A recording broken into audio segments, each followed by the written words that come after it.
La liberté des uns finit où commence celle des autres. Cette phrase représente l'une des situations qui symbolise une valeur essentielle à la vie en harmonie avec nos congénères humains, le respect. Ce sera notre sujet d'aujourd'hui. Mais mettons d'abord les choses au point. Nous n'allons pas étudier le respect en tant que valeur judéo-chrétienne, mais en tant qu'outil qui nous permettra de prendre conscience de ce que votre progression vous offre de nouveau.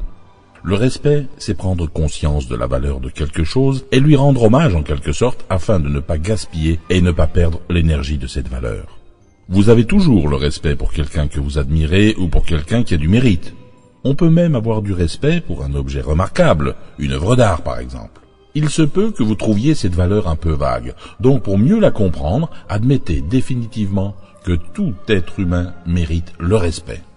Qu'il soit riche ou pauvre, beau ou laid, inculte ou instruit, ou quelle que soit sa condition, l'être humain a le droit fondamental au respect. Même l'individu le plus humble, le plus insignifiant, mérite le respect, et je vais vous dire pourquoi. Tout simplement parce qu'il est avant tout une merveilleuse création de l'univers. Même si cette personne est un clochard, un être malfaisant ou un bandit, il est lui aussi une création de l'univers, c'est incontestable.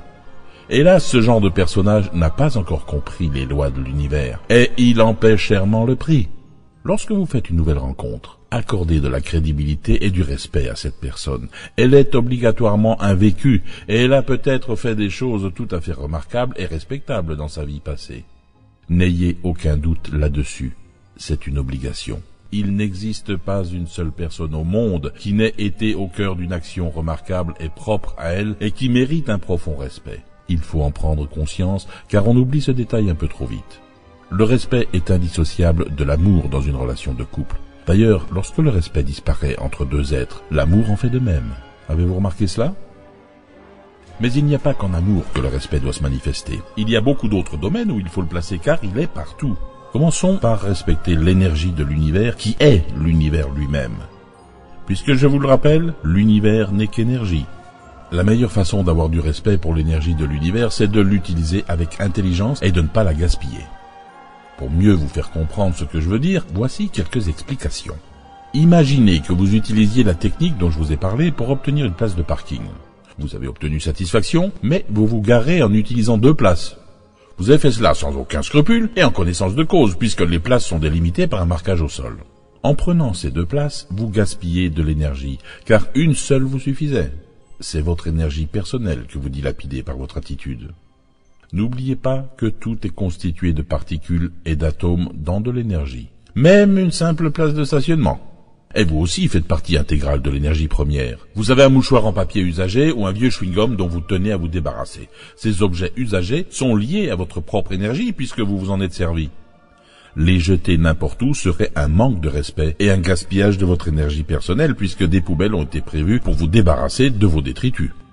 En respectant cette règle, vous respecterez la matière et vous préserverez vos réserves énergétiques.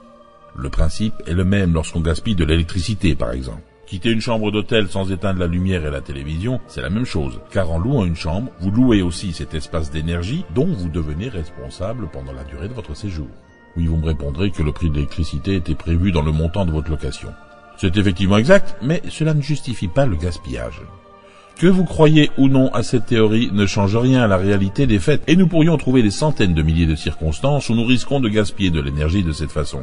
Rappelez-vous toujours, nous sommes de l'énergie dans de l'énergie, qui forme une chaîne sans fin interreliée. Sachez que d'une manière ou d'une autre, vous serez obligé de payer la facture d'énergie, quelle que soit votre attitude, que vous soyez indifférent au gaspillage ou non. Comment ? Eh bien, par exemple, il vous faudra beaucoup plus de temps pour guérir qu'une autre personne dans la même situation physique, ou alors vous serez toujours dans des situations très difficiles. Je ne crois pas que l'homme ait encore compris sa liaison avec l'énergie de l'univers, mais il a compris l'énergie de la matière et qu'elle peut être réutilisable. Oui, le recyclage a bien une influence dans votre énergie. En y contribuant, vous vous assurerez une meilleure réserve énergétique, puisque tout est en liaison énergétique. Il est parfaitement clair que pour vous, votre équilibre et réserve énergétique soient au top. Vous devez avoir un comportement citoyen. Il est désolant de voir des gens qui ne se conforment pas aux règles par insouciance et désinvolture. Ces gens-là ne le savent pas encore, mais ils paieront obligatoirement la facture tôt ou tard. C'est une règle immuable. Si vous ne saviez pas du tout ce que je viens de vous expliquer, je vous propose de prendre des dispositions qui s'imposent pour en changer. Continuez de développer le sens pratique de votre pensée en utilisant les différents points appris jusqu'à présent. Il n'est jamais trop tard pour réparer ses erreurs. À demain.